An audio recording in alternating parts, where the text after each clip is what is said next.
just my greatest joy and privilege to introduce Sarah. She's a writer of remarkable wisdom, warmth, and compassion. And she's one of the most trusted voices of women around the world.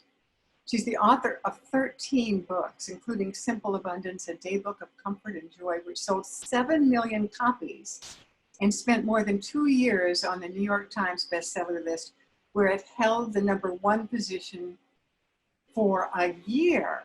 I don't know that there's another book that's done that. There probably is, but I think that's just the most amazing thing I've ever heard.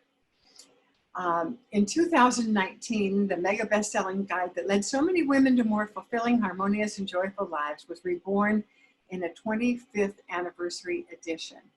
Sarah could have just updated the original, but she added over 120 new pages to address these new times and for a whole new generation. We all need Sarah's wise words, perspective, and humor now more than ever as we navigate the discord and stress instigated by a constant stream of breaking news cycles in our 24/7 social media culture. So without further ado, as they say, let's welcome Sarah. It's wonderful being here with you, and especially Diana. Diana was one of the original Simple Abundance women when I first was invited to the Oprah Winfrey Show. And after that taping, I sent Oprah a thank you letter and showed her letters that I had begun to receive from women saying how Simple Abundance was changing their lives. And Diana was one of the letters. And so when Oprah got that, she invited me back, and she invited some of my letter writers to her show, which she aired in March 21st, 1996. So Diana has been with me from the beginning, and I just adore her. Simple Abundance. What do you do with a book that, I mean, it sounded as we're talking about, the accolades or whatever happened with the initial Simple Abundance, which, Simple Abundance took 5 years to write, and it was rejected by every publisher in America. And it was quite a journey. I used to keep, because writers will say, well, how did you do it? What I say is I showed up every day and the muse found me, because she knew I was going to be there from 8 to 2 because I was doing it around carpool. But I felt this when I wrote this, I think I'm gonna, when I wrote Simple Abundance, that I really had something to say.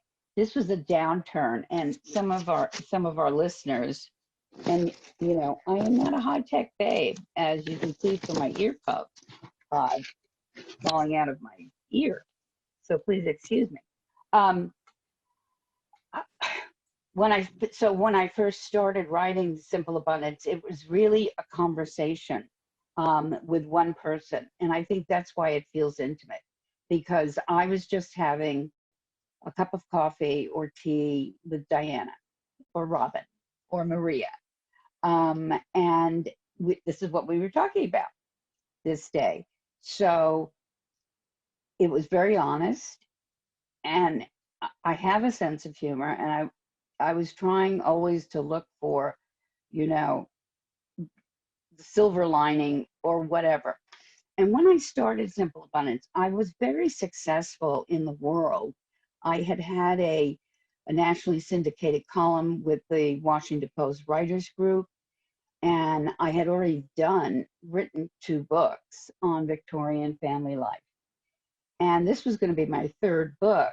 And the 3rd book was supposed to be on ruffles and flourishes of decorative detail.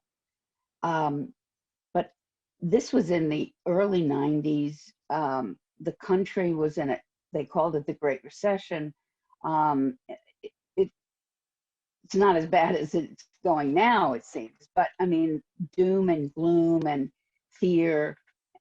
This is what we were being served every night on the daily news, and I just got so sick of it. Downshifting was the only game in town, and it was punitive, and it was what you're losing, and this idea came to me, and money was always there, and I don't think that the women that I know really whine with each other. I think we whine. I know that I did. I was a constant nag inside my head, to me and to the great creator and heaven.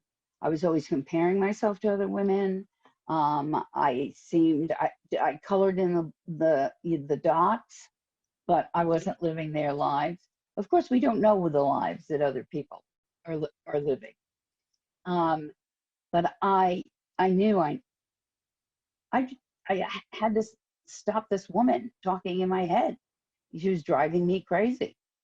And one morning I heard a voice that I knew was not my own, which said, I want you to sit down at the table and write down 100 reasons that you are grateful for your life.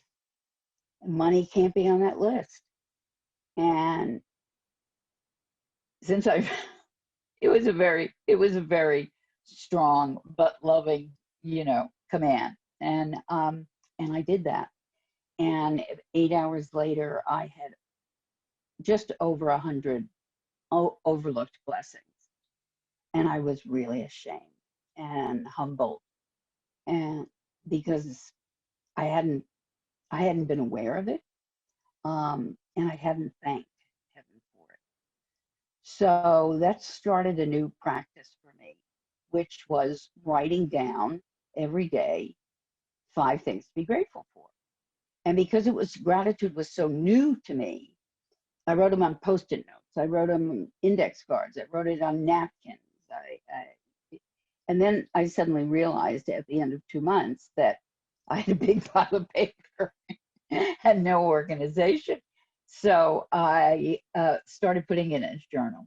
And that was the beginning of the Simple Abundance Journal of Gratitude.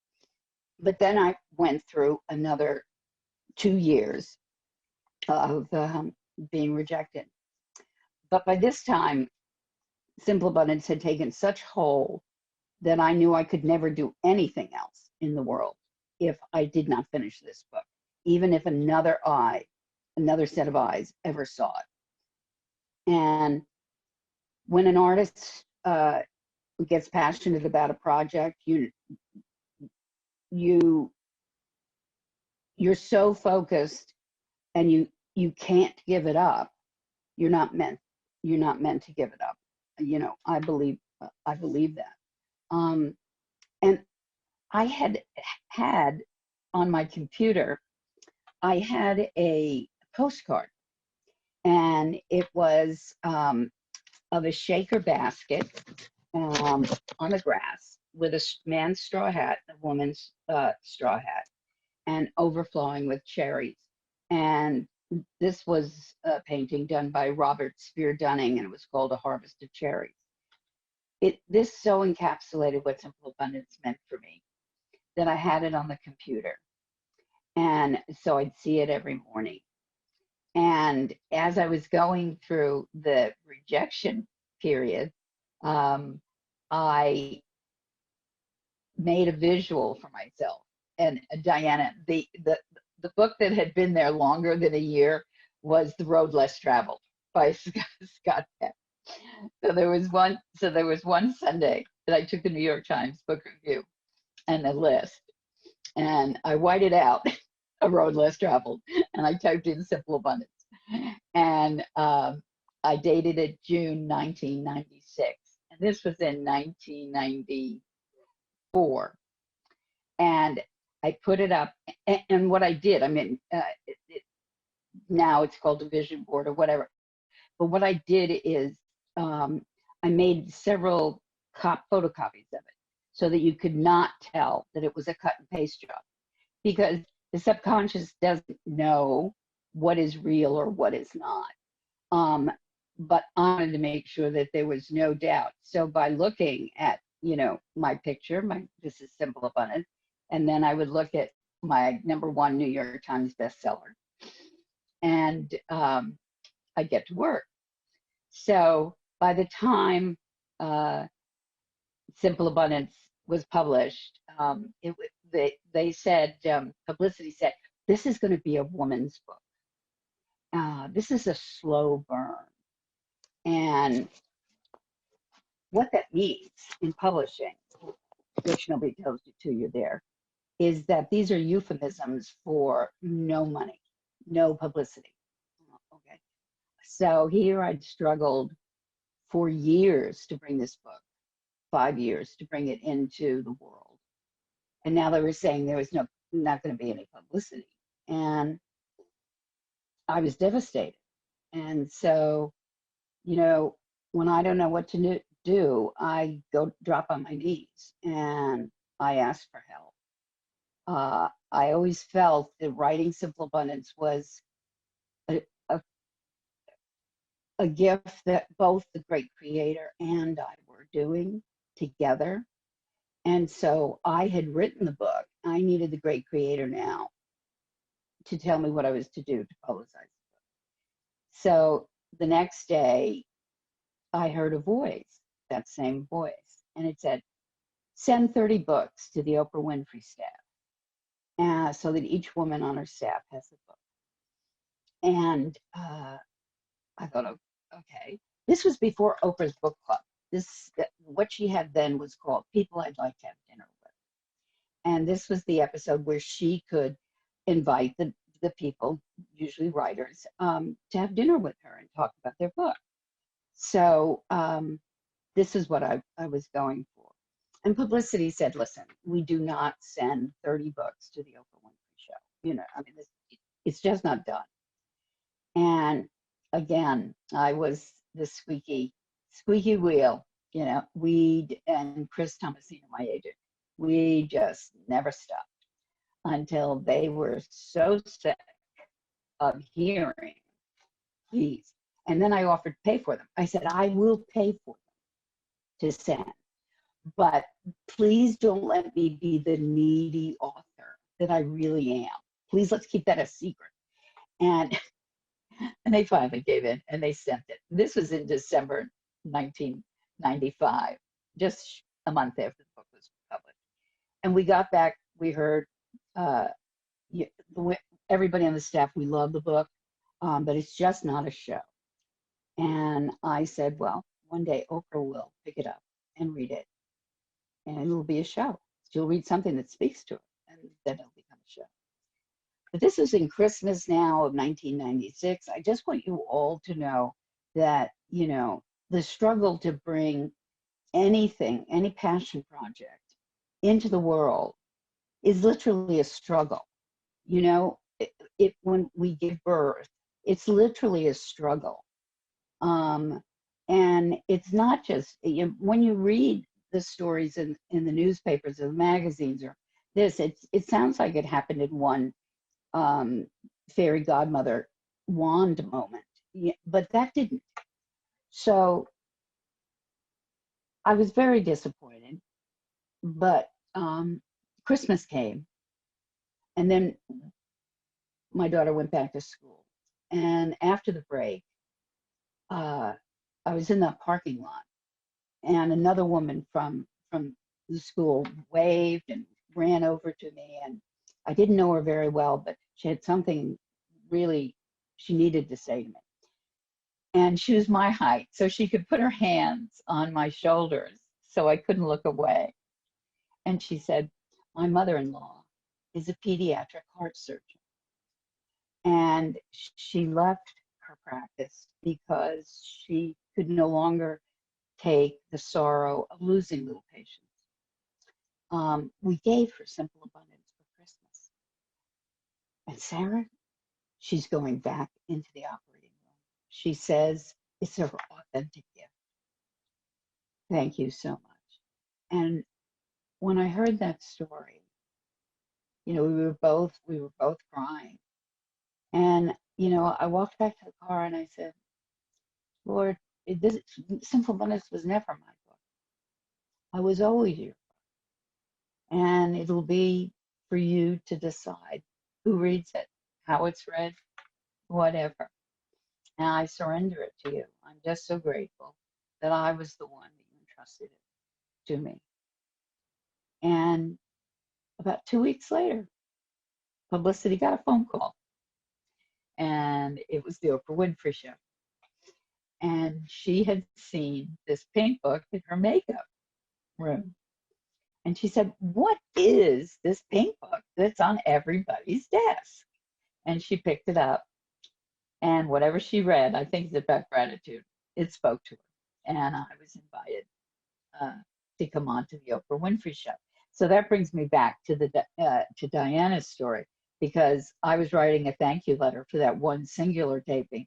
And when she invited us the next week back, it was four women and myself, and then that show was expanded, and that was the one that appeared in March 21st, 1996. And so that was really quite the story, except for this last very precious moment when I asked if I could take my 13-year-old to the Oprah Show to watch the taping, because it was the ultimate take your daughter to work trip.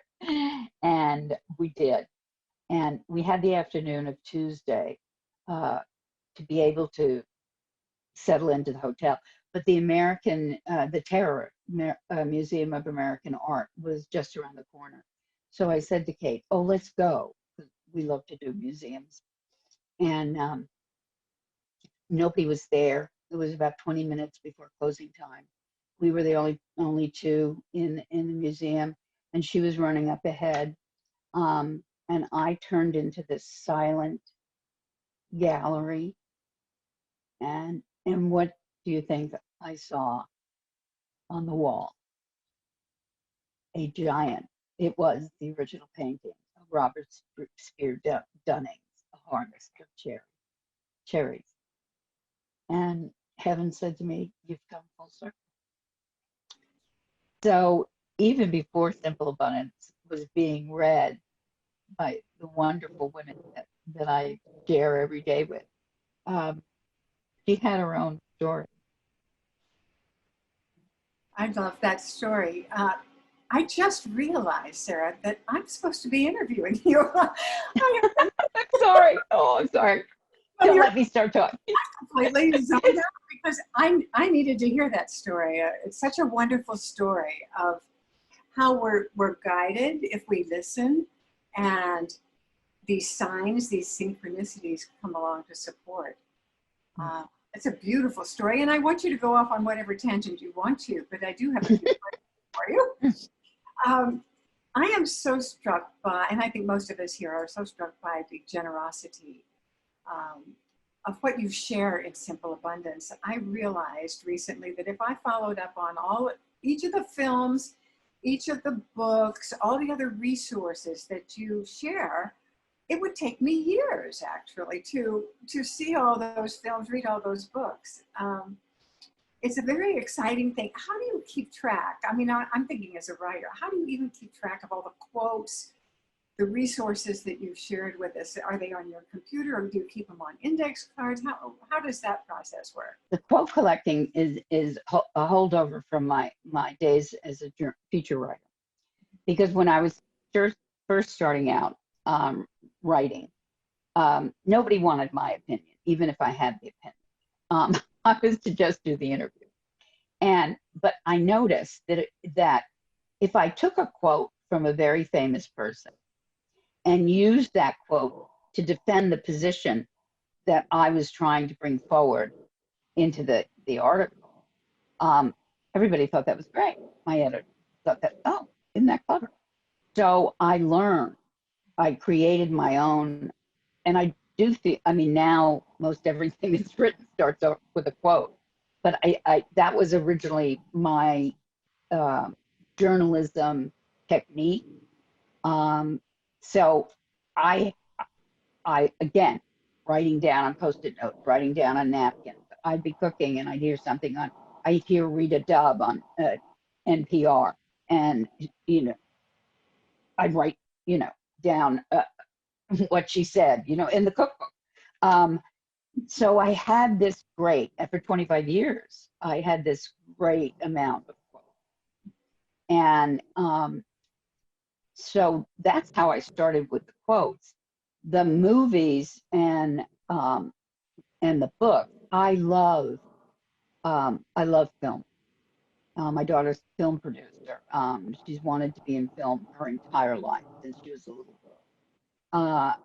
I love the visual in film. It connects. I think very visually.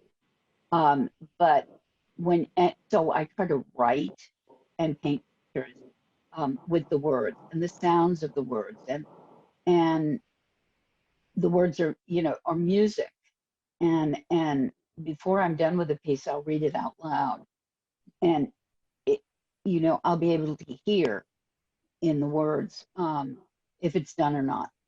But so that's how I collected quotes. Now I have them in file and whatever, but I'm still always aware if I hear something to jot it down. I assume that I didn't hear it by accident.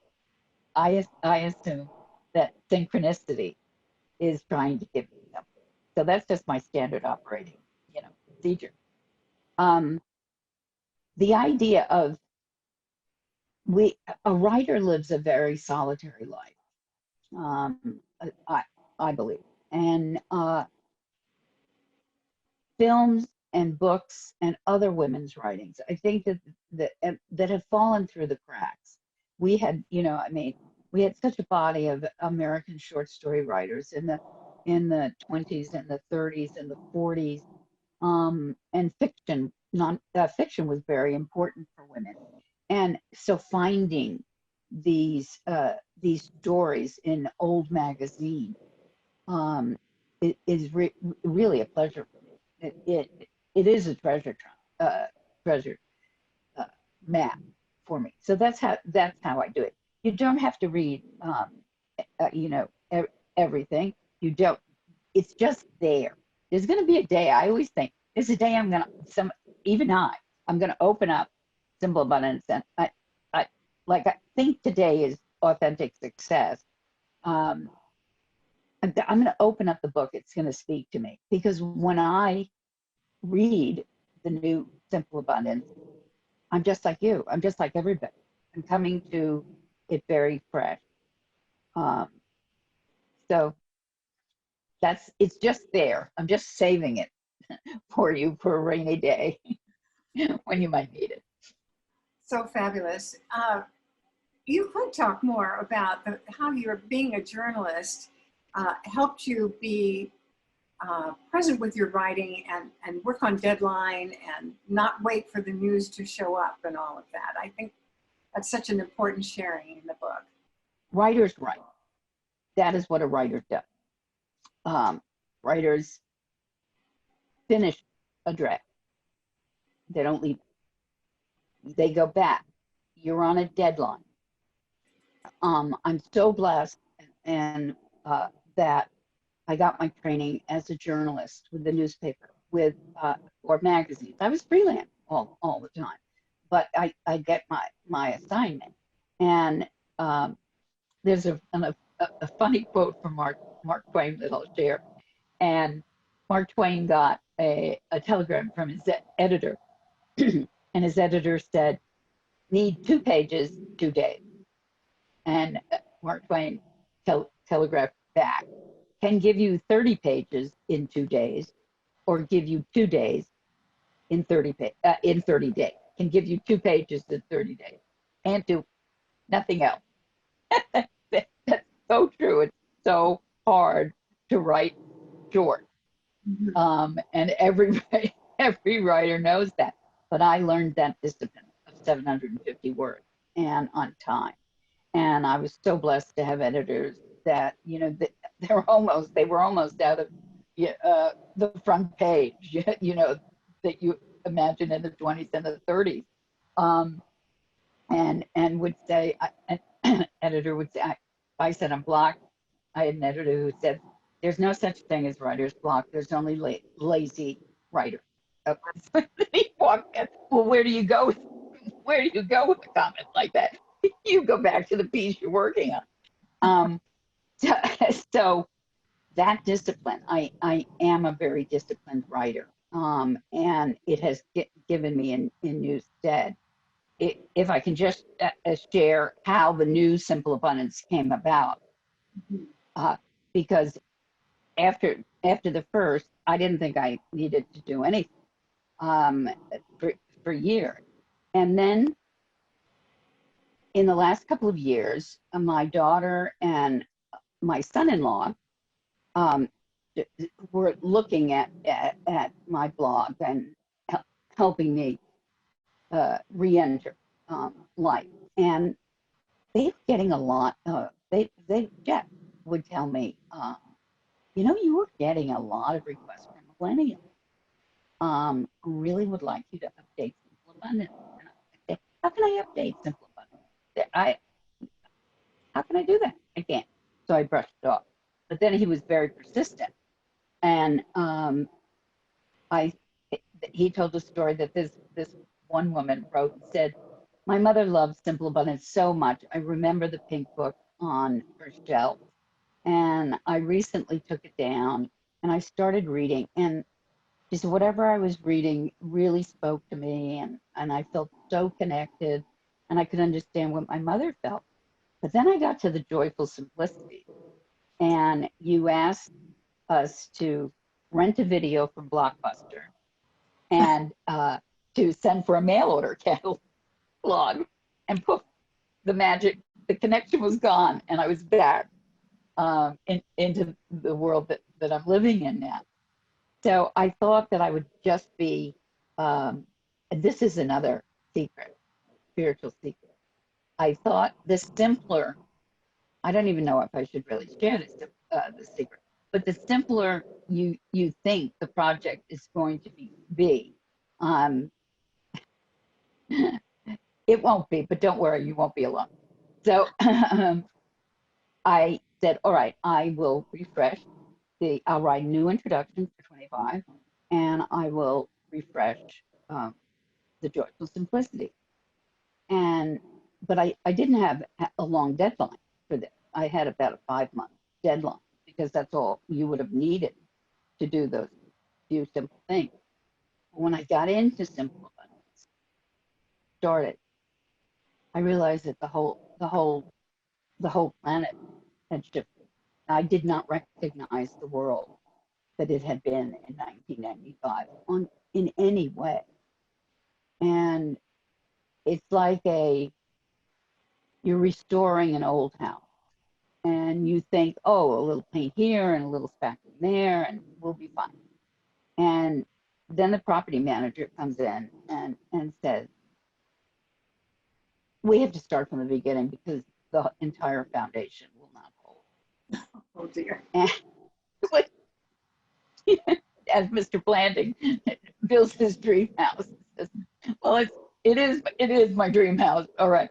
So that's what happens. And as an honest writer, as a truthful writer, I couldn't pretend that I could just paper over women's lives today. So I had to go back in from the beginning, and it changed because I had to acknowledge the 24/7 cycle of news that we're in, the breaking news cycle. Everything is a breaking news story. The doom, the gloom. I had to acknowledge it. I had to take it face on. I had to be able to stare it down and say, because people were calling it the new normal. And that Diana, it drove me crazy. Because I would say, this is not normal. I would be shouting to the wall, not to anybody. I'd say, people, this is not normal. We have to stop calling it that. And so that's what I did. And then I ended up writing 120 new pages to deal with the reality of it. And again, thank God I learned to write on deadline, because it was a deadline. I felt such an urgency. If it had to come out in 2019. I didn't know why, but I knew that it did. And, you know, it was 24/7, 7 days a week. I moved twice in that period, and I'm surrounded by boxes, and I had a path from the bedroom and the computer to the kitchen to make tea, and and we got it done. The book and I, yeah, we got it done. I must say that you do all-nighters better when you're 35. We have time for one quick question before we're going to move into our breakout rooms. And I know you're going to give us a question that we can discuss with the people that we're assigned to the room with. But I'm just curious myself. I happen to love my Kindle now because I can highlight the pieces that I love. I can then send all those highlights to myself. I can then have them on my computer. How do you like eBooks and the way that publishing, the whole publishing world has changed with that? Well, I like to turn the pages. Mm-hmm. I'm very visceral. I like to turn the pages of a book. I think eBooks are, incredible reading devices, is what I think of them. But there is a comfort about holding a book in your hand and reading it and marking it, and then maybe writing a little notation. I use books as diaries other than my gratitude journal, Mm-hmm. to keep track of what I'm thinking. So if you can use that and it's not very distracting, it's a wonderful time saver. But I'm on the computer every day, so I need to step back and use a real book. I remember my first copy of Simple Abundance had hearts and stars and notes all around on it. So, that is a fun thing. It becomes an art piece, doesn't it? Yes, it does. Okay, so now we're going to be getting into our breakout rooms pretty soon. I think it would be great if you give us a question that we can discuss with each other. I do hear from women, and they will say, I'm having trouble with order. Certainly right now in my daily life, order is very important to me. But they say, I'll start off with gratitude, and I'll do that for a few days, and and then it peters out. So there are not, the 6 graces are organic. They will grow out of each other. You don't have to superimpose them. That's why Simple Abundance works. But if there's a grace, and the graces are gratitude, simplicity, order, harmony, beauty, and joy.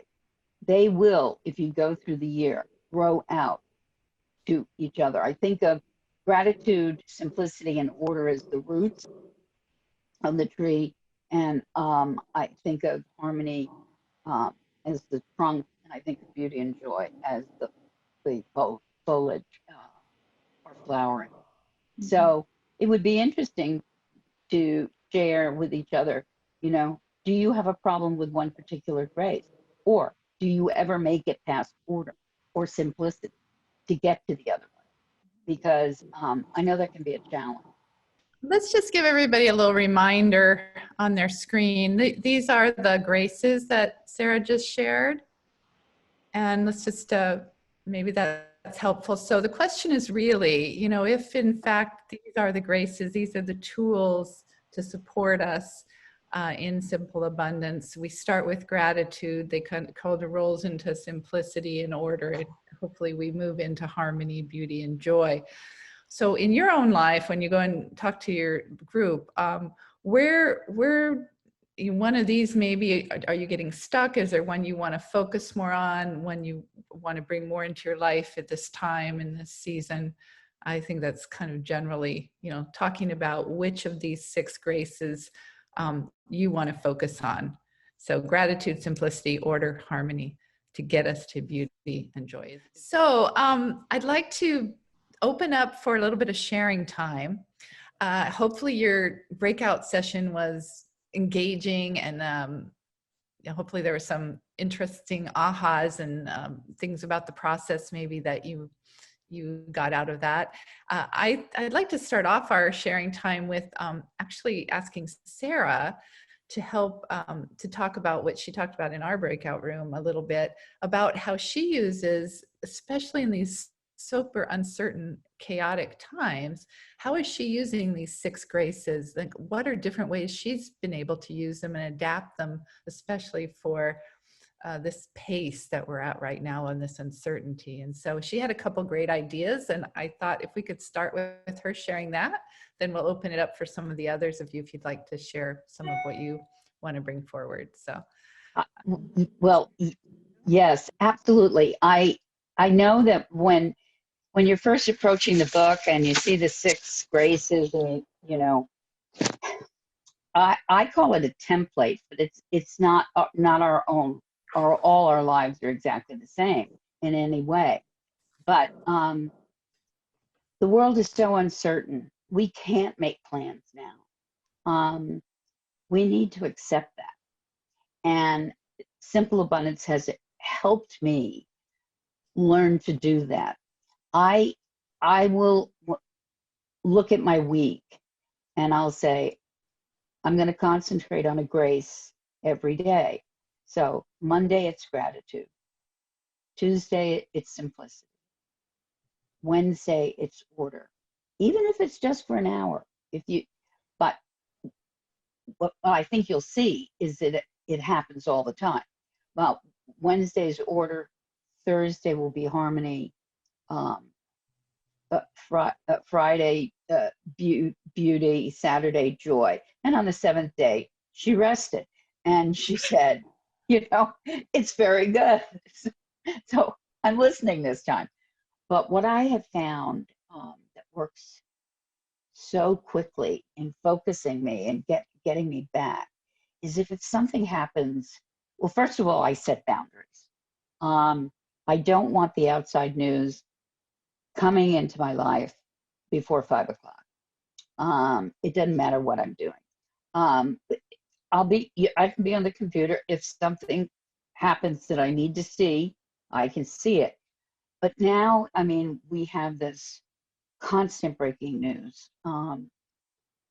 And the way that we get away from that news is, as soon as something happens that disturbs me, I'll say gratitude. And I'm calling it, especially when something happens that hurts you deeply, personally, the disappointment. You think a prayer's been unanswered. You feel like there's nobody else in the world that understands what you're doing. Those are the times that I'll say, I'm calling you a blessing. I don't know why. I'm calling you a blessing. I'm calling you a blessing. And the mind can only hold one thought at a time. It can't hold opposing thoughts. So if you're saying, I'm calling you a blessing, even if you feel, especially if you feel you don't mean it, there's something metaphysical that happens that you allow yourself to be open for grace. And also praying for grace every day. But grace comes, in many forms. And it's just being open. It's being able to say, all right, okay, from 11 to 12, I've just heard some bad news. Okay, 11 to 12. Gratitude. I'll go around the house. Gratitude. I use gratitude so frequently that I don't even know I'm saying it. which is wonderful. I was explaining, like, if I put an ink cartridge into my printer, the printer comes back and says, not an HP uh, cartridge, but we'll accept it. I said, thank you, thank you. So it's a constant flow of that, and you can't say thank you all the time and not have it change what you're thinking or what you're feeling.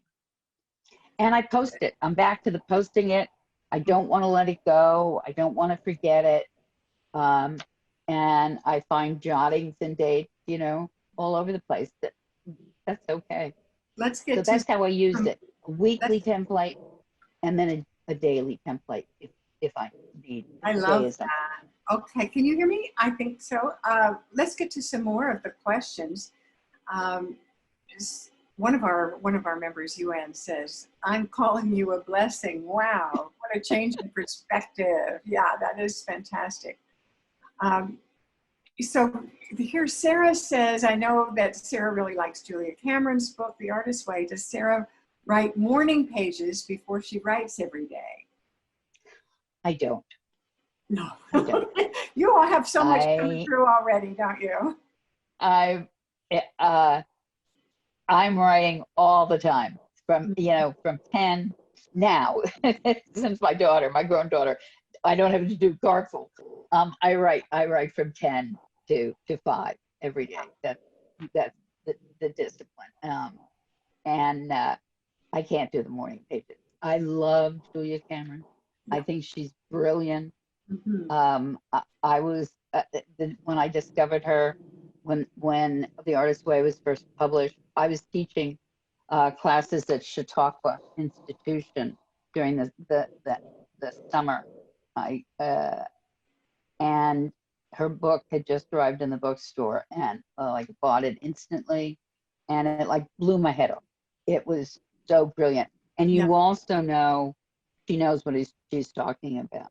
Mm-hmm. But with all due respect, Julia, I can't do the morning pages. You don't need to. You've got a direct line, okay? So if you have a question, you're in our audience, you can raise your hand down under the reactions thing. You can raise your hand, and maybe some of the Robin and so on will help me keep track of who wants to ask a question. We have a comment here from Nancy Keller, who says she used to say to her kids, "I'm going to my pink book meeting." And I love that. I love that too. I love that too. Perfect timeout lead-in. Yeah. So are there any questions that we have from our audience that people would like to have the moment with Sarah here? Okay, Sharon Warren, turn on your microphone. Sarah, I've had your book since it came out. I asked for it for Christmas that year. I have 5 of your books on my desk. And I just want to say, my heart is given to you. I read this so many times. You can see all my Post-it notes in here. I love what you shared about using a book in real time, reading it in real time, because that's what I do. I think Kindles are brilliant, but they're not for me. And so Robin, for Christmas, I actually flew over to California to be with you in March, and then COVID happened and Zoom happened, and she gave me your book for Christmas. And I just want to acknowledge, I know you've had a roller coaster. I've read your other books and your life stories, and you are a very brave woman, and my heart is given to you for sharing all of that so authentically. Oh, thank you. Beautiful. I have a question in the chat here from Nancy Keller. She wants to know how to organize her thoughts. She says she stops herself from writing because she has wants to know how to organize her thoughts. So, well, she has so much in her head that she stops herself from writing. And so she wants to know your favorite computer and program for user-friendly writing. Word. Word. You just use Word. I'm just simple. I'm really simple. The more, Microsoft or whatever, all of the little things, toolbar, you know, no, I'm just a blank page. Blank page. How I do it, a blank page, a quote, and I'm off. Okay, so that leads to Amy's question. Do you have any ritual or way that you prepare to begin writing, or do you just start? Well, I always start, if I'm doing a meditation, I always start with a quote. I have to find a quote. The quote anchors me. And it will do for you too. You are able to write your own meditations. Just take a quote and put it up there. I always write my first page or my first paragraph in pen on a pad, because that's a signal to my brain is, okay, we're telling the truth here. There's nothing to fear. Just what do you think about this? And I do it. So it feels like it starts to flow, and that's priming the creative well. And then I come to the computer and I write the first paragraph, and I'm off. I know you say something about there's no such thing as writer's block. What is that? My editor said that. I said to my editor, I was in my 20s at this point, and I said to my own editor, who was a very strong, gruff man, had been in the newspaper business his whole life. And I said, oh, I'm really having difficulty with this one. I'm sort of blah. He looked at me and he said, there is no such thing as writer's block. There are only lazy writers. Right. But you also say something okay. Else. Not as much. 750 and I need it by 4:30. Okay. Right. But you also say something about that if you have writer's block, you're not telling me. Oh, yes. Yes. Another editor. This one was a woman. She said to me, you only get writer's block when you're not telling the truth. If you are trying to hide something, if you are trying to keep something that's integral to the story, this is in memoir writing or whatever, your only block is if you are trying to hide. So there have been many times, I'm always surprised that my books end up as deeply personal as they do, because when I'm in the writing process, I'm not thinking about that. I'm thinking about only being the servant of the work. The great writer Madeleine L'Engle talked about that artists have to be willing to serve the work. So I'm always surprised that people are surprised about how much I reveal, because blessed be, I'm not aware of it. so yeah, it's so deep and real. Yeah, it's so true. Yeah. And we're almost out of time here. Well, Diana, let's just take another minute or two, because we do have several more questions. So I see several hands are up. I also wanted to just also hit this one question in the chat that says, how do you get back on track when you lose order when following the six steps of grace? Oh, I'm finding that out right now. Okay, so that was from Sophia. Yeah, so how do you get back on track when you lose order is one of the questions. Baby steps. You say, okay, the only thing I'm going to do today, clean off the left side of this deck. Okay. It's really baby steps. I have, probably 200 boxes that have come from England. If I thought about that, I would go screaming into the night. I think we're only going to open one box today on the order. We're only going to do this. That's all. John Ruskin, the 19th century art critic, said that his rule was that people needed to be given work. They needed to have it small enough so that they could do well and not be rushed. And then at the end of it, feel very satisfied that they were able to complete the work. And that's how an artisan works. That's how I do. It's so easy to be overwhelmed. You have to break it down. And you have to give yourself permission to break it down. And with COVID, I mean, we came to an abrupt, the world did, but our society came to an abrupt stop in March. And we're just trying to figure out how to get back. And children are in school. It's difficult to work with. How do you do work when you're homeschooling? I mean, there's so many, and we're worried about children, sending school to be safe. I mean, there's so many things that grab our attention that it really is kind to ourselves to only give ourselves little goals. I would like this part of the desk to be cleaned off by the end of the week. Okay, I knew that by the end of the week. All right, we only have time for one or maybe two questions. So let's be patiently waiting. We have Marge Britt. Marge, you want to unmute yourself and ask your question? Well, one of the things that Joel Fatinos, who is a friend and an inspiration to me, wrote me an email before I started my book and gave me some instructions. And he said, write, write, write. Pour yourself into your writing.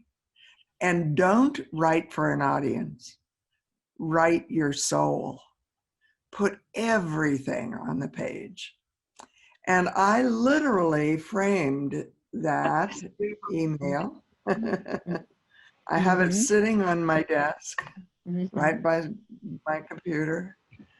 And that inspired me. I even got a URL for Write Your Soul and had someone want to buy it from me one time, and I didn't sell it. But That's great. this has been so wonderful, Sarah, and I wanted to show you. Here's your book. Oh, Romancing the Ordinary. And I absolutely love your work. It's, I keep it where I can look at it often. Thank you. I think you speak for all of us, Marge. We're just in awe of actually being in the presence of Sarah and her generosity today. I know we had a note from Christina Van Kirk, who is the program director here in Palm Springs area for the Writers Guild. Hi, Christina. And she reminds us that the classic high school essay writing helps us organize our thoughts. Premise in the opening paragraph. I love this. I didn't even know this. I teach writing. Yeah, I'm going to write it down. Premise, opening thought, yeah. Okay, and then in the opening paragraph, which will be supported by 3 elements. The next 3 sections will cover those elements, and the final paragraph summarizes the thought. So thank you, Christina, for who you are and for sharing that with us. I'm so sorry we don't have time for a lot. We have several more people that would like to share questions, and I'm so sorry we can't do them all that we'd like, but to stay on time, we need to kind of start our completion process. And we want to ask Sarah about what she has coming up that she would like to promote, or anything at all that you're doing currently that you want us to know about. Well, no, I'm getting my house in order. Which is a great joy for me, because creating a home for myself is very, very, it's on my soul's priority list, and I'm very grateful for that. I am working on a calendar. There'll be a Simple Abundance calendar in, it'll be 2021. You would never guess how, it'll be on sale at the end of next year for 2022. Calendars work very hard, that far in advance. And I'm following my own advice. I'm taking a risk with a couple of writing projects that have been put on the back burner for a long time. I wrote a one-woman show on Sarah Bernhardt in the 70s, and I'm looking to expand that. I am taking this time to really learn. I've been studying medieval women. I've been studying how just women pioneers. I love Anne Morrow Lindbergh, who says it's true that women are always the pioneers, and in rebuilding our country, we need to be building the idea of what it means to live. So I'm very influenced by Western film of women, and I search for them because we come from such great, strong female DNA. I call our DNA destiny, our nature, our aspirations. And if you can use this time that we've been set apart to get reacquainted with your dreams, that's how I'm using this time. And I would love to share that blessing with you. Fantastic. Okay, so now we're going to tell you about some things that are coming up at the Inside Edge. Anything else, Robin, before I move into our next speaker? Yeah, no, just let them know the one next speaker. They can see the rest on the website. And then we do stick around because Sarah is going to have a special prayer for us that she'll share just after this. So yeah, and I want to just so warmly and just with all my heart, thank you, Sarah, for being with us. It's a dream come true for me. I've had you on the speaker list for 26 years. We've had 1,500 speakers, life-enhancing speakers, and you're just my ultimate hero, writer, person I admire. So thank you with all my heart. Good. So our next speaker, this is next Wednesday, is Philip Goldberg. He had a book called American Veda, which really gave us a whole view of how the spirituality, the Eastern spirituality, moved into the West. And that was great. He's been our speaker several times, but he has a brand new book, which is called Spiritual Practice for Crazy Times. And it has all sorts of wonderful processes for contacting our inner wisdom, for just being grounded spiritually during all the upheaval that's going on.